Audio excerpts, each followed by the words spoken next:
Leslie y sus hermanos estuvieron con el Frente Primero de las FARC.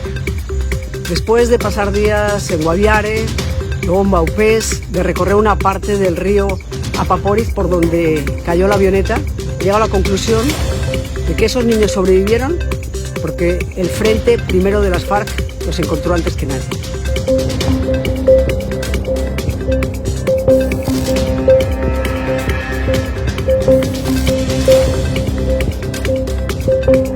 La pregunta que surge inmediatamente es ¿por qué no los entregaron antes?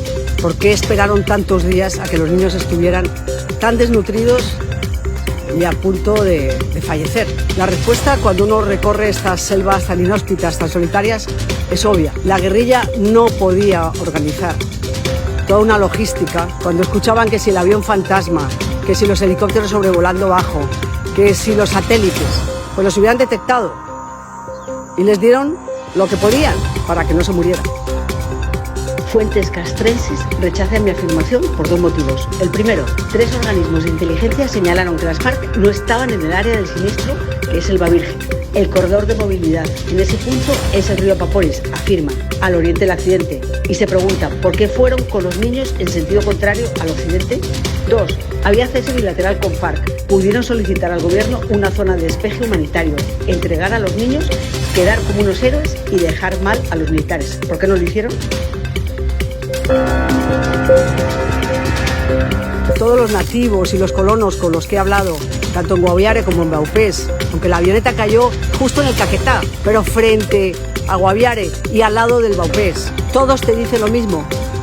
Es que no pueden resistir con estos aguaceros permanentes, estos fríos que hace por la noche, la zancudera, como dicen, la palomilla, los animales salvajes. El niño pequeño es un manjar para los tigres, te cuentan, las serpientes, el miedo, el terror que produce la selva. Fuentes castrenses rechazan mi afirmación. Indican que hay indígenas que han sobrevivido en la selva meses y que los niños salieron ilesos del accidente. Estaban bien nutridos y utilizaron elementos de la aeronave como un toldillo.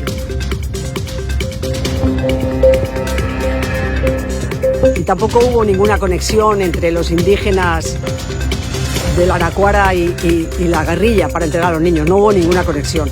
El señor Don Rubio se tomó el yagé y él vio a los niños en donde los habían dejado, pero él no sabía quién. Él supone que eran los duendes. Por supuesto que será la niña la que cuente lo que quiera. Ella tiene derecho a contar lo que le dé la gana, a callar lo que quiera, porque ha sido una experiencia traumática. Primero, sobrevivir a un accidente aéreo, ver a su mamá muerta, ver a los otros 2 señores también muertos y tener que recorrer la selva durante varios días cuidando de sus hermanitos hasta que apareció la guerrilla. Y sobrevivir con una alimentación mínima y con el miedo permanente. Esa niña sigue siendo una heroína. Esto no demerita para nada el arrojo, el valor que tuvo, para nada. Y no solo Leslie, sus otros 2 hermanitos son igual de valientes y de héroes y de admirables.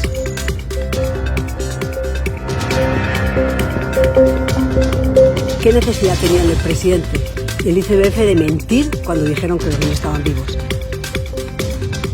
Yo sé que ha pasado mucho tiempo y a nadie le importa, pero es que hay preguntas que exigen respuestas.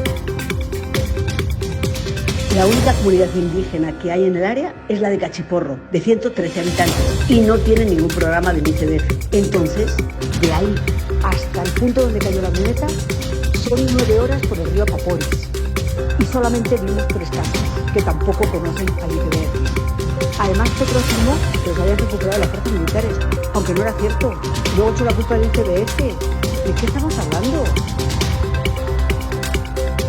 ¿Sabremos algún día la verdad de lo que pasó?